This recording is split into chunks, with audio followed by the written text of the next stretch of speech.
Hi everyone, welcome to week 2 of the Teaching Online course. So this is the week of December where we're finishing up our grades and putting them in, and it's the end of the semester and getting ready for the winter break. But we have a really great week for the Teaching Online course this week also. We're going to be talking about how to orient and motivate students in the online classroom. A number of you have talked about this in your discussion board posts of how do you make online learning as engaging as face-to-face, and there are a lot of different things that we can do. One thing that I will say is that the first 2 weeks are critical. You need to get students on board and active in the course within the first 2 weeks or else you lose them. If it's a 7-week course, I would say within the first week. Notice how in this course, I'm very pleased to see that you have interacted with each other and you have created your own community. Building community is very important to make students feel like they belong to a course. And as the instructor, you can provide, the course to do that, but you yourself can't actually force people to become a community. That's going to come from the students themselves.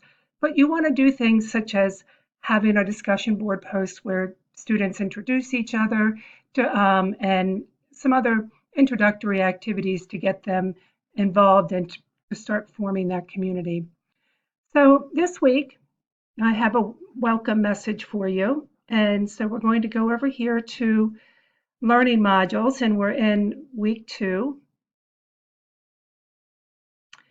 And so for our objectives this week, we're going to be looking at how to orient students. What's the difference? What are some of the differences between online and face-to-face learning? And how can we make online learning active learning and engaging? And finally, we're going to look at some of CCBC's online learning policies, procedures, and guidelines. So you have a checklist that you can follow. You have resources. In here, you're going to be reading about how to orient students to online learning with 7 principles of good practice, 10 tips for effective online facilitation, best practices for online teaching. This is something that I created and use in the School of Liberal Arts. And then finally, the CCBC online readiness video, which is really for the students, and this will be embedded in your online class. After that, you will complete the discussion board post. And then the second part of Module 2 is focused on active learning and motivating students. And here you have, again, some articles to read and a video and some supplemental resources.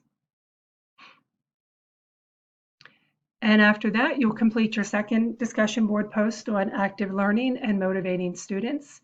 There's a reflection journal called the House Party Journal, thinking about how you would host a party at your house and how that might be similar or different to hosting a class online. And then, like I said, we end up with the SharePoint policy page for online learning, and you'll take a quiz here afterwards.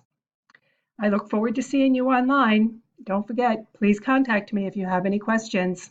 Cheers.